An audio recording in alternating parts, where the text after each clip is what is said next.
జై శ్రీరామ్. శ్రీరామ కథ 10వ భాగం. మూలం వాల్మీకి రామాయణం. సంకలనం మఖ. ఒకరోజు మిట్ట మధ్యాహ్నం వేళ దితి తన జుట్టు విరబోసుకుని కూర్చుంది. బాగా అలసిపోవటం చేత ఆమె శిరస్సు కొంచెం ముందుకు వంగింది. అప్పుడు ఆమె జుట్టు పాదాలకు తగిలింది. అలా తగలటం చేత ఆమె శౌచం పోయింది. ఇలాంటి సమయం కోసమే ఎదురుచూస్తున్న ఇంద్రుడు వెంటనే ఆమె గర్భంలోకి ప్రవేశించి ఆ పిండాన్ని 7 ముక్కలు చేశాడు. అలా ముక్కలు చేస్తుండగా ఆ పిండం నరకద్దు నరకద్దు అని అరిచింది. ఆ ఏడుపు దితికి వినబడి దితి కూడా నరకద్దు అని అంది. అప్పుడు ఇంద్రుడు బయటికి వచ్చి, నీ మీద గౌరవంతో నేను ఆ పిండాన్ని సంహరించలేదు అని అన్నాడు. నా యందు శౌచం పోయింది కనుక నువ్వు నా పిండాన్ని నరకటంలో తప్పులేదు. కానీ నా పిండానికి దేవతా స్వరూపం ఇచ్చి వాటిని వాయుస్కందాలకి అధి దేవతలుగా ఉండే వరం ఇవ్వు అని కోరింది. ఇంద్రుడు సరే అని బ్రహ్మలోకంలోని, ఇంద్రలోకంలోని, అంతరిక్షంలోని వాయుస్కందాలతో పాటు 4 దిక్కులకి వాయుస్కందాలుగా ఉండే వరం ఇస్తున్నాను అని అన్నాడు. ఆ 7గురిని మరుత్తులు అని పిలుస్తారు. రామ, ఆనాడు దితి 990 సంవత్సరాలు తపస్సు చేసిన ప్రదేశమే ఈ విశాల నగరం. ఈ నగరాన్ని మొదట ఇక్ష్వాకు రాజు పరిపాలించాడు. ఆయన భార్య అలంబుష వల్ల వాళ్ళకి విశాలుడు జన్మించాడు. ఆ విశాలుడికి హేమచంద్రుడు, హేమచంద్రుడికి సుచంద్రుడు, సుచంద్రుడికి ధూమ్రాశ్వుడు, ధూమ్రాశ్వుడికి సృణంజయుడు, సృణంజయుడికి సహదేవుడు, సహదేవుడికి కుశాశ్వుడు, కుశాశ్వుడికి సోమదత్తుడు, సోమదత్తుడికి కాకుచ్చుడు, కాకుచ్చుడికి సుమతి జన్మించారు. ఆ సుమతి ఇప్పుడు ఈ విశాల నగరాన్ని పరిపాలిస్తున్నారు. ఇవన్నీ కూడానండి ఆయన సుమతి గారి ప్రవర చెప్పారు విశ్వామిత్రుల వారు. తన రాజ్యానికి విశ్వామిత్రుడు వచ్చాడని తెలుసుకున్న సుమతి ఆయనని సగౌరవంగా ఆహ్వానించారు. సకల మర్యాదలు చేశాడు. అప్పుడు సుమతి విశ్వామిత్రుడితోటి, మీ పక్కనున్న వాళ్ళు ఎవరు? సూర్యచంద్రుల్లాగా ఉన్నారు, చాలా అందంగా ఉన్నారు అన్నాడు. వాళ్ళని రామలక్ష్మణులు అంటారు. దశరథుని కుమారులు, నా యాగ సంరక్షణ కోసం వచ్చారు అని చెప్పి కుశల ప్రశ్నలు అడిగాక అక్కడి నుంచి బయలుదేరారు విశ్వామిత్రుడు, రామలక్ష్మణులు. అలా మిథిలా నగరానికి దగ్గరగా వచ్చాక వాళ్ళకి ఒక ఆశ్రమం చాలా శోభాయమానంగా కనిపించింది. కానీ అది నిర్జీవంగా ఉంది.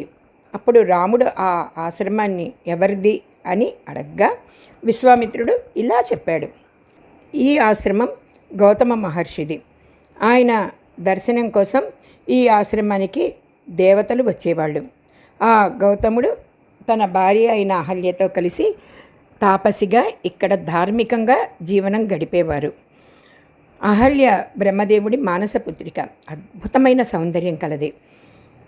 ఇంద్రుడికి అహల్య మీద ఉన్న కోరిక వలన ఒకరోజు ఉదయాన్నే గౌతమ మహర్షి సంధ్యావందనాది క్రతువులు కోసమని నదిలోకి చేరుకునే సమయంలో, ఇంటి వద్ద లేని సమయంలో గౌతమ మహర్షి వేషంలో ఇంద్రుడు ఆయన ఇంటిలోకి ప్రవేశించాడు. ఇంట్లోకి ప్రవేశించి, నేను నీ సంగమాన్ని కోరుకుంటున్నాను అని అహల్యతో అన్నాడు. అహల్యకి వచ్చింది గౌతముడు కాదు, ఇంద్రుడు అని తెలుసు. కానీ ఆమె కన్యత్వంలో ఉండగా ఆమె ఇంద్రుడికి మీద మనసు కోరిక ఉండేది. అందువలన ఇంద్రుడితో సంగమించింది. అహల్య ఇంద్రుడితో ఇలా అనింది, నేను నీతో సంగమించి చాలా ఆనందం పొందాను, కృతార్థురాలినయ్యాను. నువ్వు ఇక్కడి నుంచి తొందరగా వెళ్ళిపో, నువ్వు గౌతముడి నుండి రక్షించుకో అని చెప్పింది. అప్పుడు ఇంద్రుడు ఒక నవ్వు నవ్వి, నేను చాలా ఆనందం పొందాను, ఎలా వచ్చానో అలానే వెళ్ళిపోతాను అని చెప్పి ఆశ్రమం బయటికి రాగానే దేవతలని, దానవులని నిగ్రహించగలిగే, శాసించగలిగే అపారమైన తపశక్తి ఉన్న గౌతమ మహర్షి బయటికి వస్తున్న ఇంద్రుడిని చూశాడు. ఇంద్రుడికి ముఖం మాడిపోయింది. అప్పుడు గౌతమ మహర్షి ఇంద్రుడితో ఇలా అన్నారు, నా రూపం ధరించి నువ్వు చెయ్యరాని పాపం చేశావు. స్త్రీల మీద నీకు ఇంత కామం ఉండటానికి కారణము నువ్వు పురుషుడవన్న అహంకారం.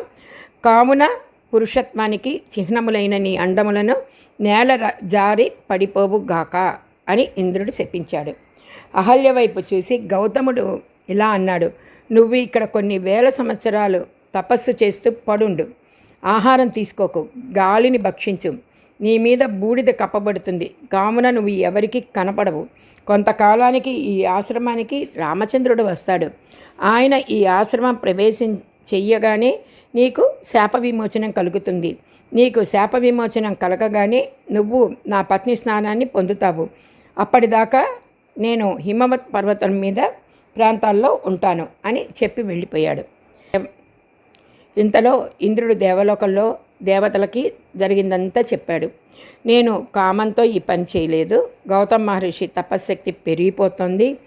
ఆయనని నేను ఏమీ చెయ్యలేను. అందుకనే అపచారం అహల్య పట్ల చేశాను. ఆగ్రహించిన గౌతమ మహర్షి నన్ను అహల్యని శపించటం వల్ల కొంత తపశ్శక్తిని కోల్పోయారు. ఇదేనండి, కోపంలో ఉన్నవాళ్ళు వాళ్ళ శక్తిని ఎలా కోల్పోతారో చెప్పేందుకు ఉదాహరణ అనమాట. మిమ్మల్ని రక్షించడం కోసం నేను నా అండాలను పోగొట్టుకున్నాను, కావున మీరే నాకు అండాలను తీసుకొచ్చి పెట్టాలి అన్నాడు. అప్పుడు వాళ్ళు గొర్రె వృషణమును తీసుకొచ్చి ఇంద్రుడికి పెట్టారు. అలా పోగొట్టుకున్న పుంసత్వాన్ని ఇంద్రుడు పొందాడు. అప్పుడు అందుకని ఆయనని మేషవృష్ణుడు అని పిలిచారు. విశ్వామిత్రుడు రామలక్ష్మణులతో కలిసి ఆ ఆశ్రమంలోకి ప్రవేశించాడు. రాముడు ఆ ఆశ్రమంలోకి వెళ్ళగానే ఇన్ని వేల సంవత్సరాల నుండి శాపగ్రస్తురాలైన అహల్య దుర్నిరీక్షమైన తేజస్సుతో పైకి లేచింది. ఆవిని చూడగానే రాముడు ఆమె కాళ్లకు నమస్కారం చేశాడు. గౌతమ మహర్షి చెప్పిన విషయం గుర్తుకు వచ్చినవాడు రాముడని గ్రహించిన అహల్య రాముడికి నమస్కారం చేసింది. వాళ్ళకి భోజనం పెట్టింది. అప్పుడు అక్కడికి వచ్చిన గౌతమ మహర్షి అహల్యతో కలిసి తపస్సు చేసుకోవటానికి వెళ్ళిపోయాడు. సశేషం. వ్యాఖ్యాత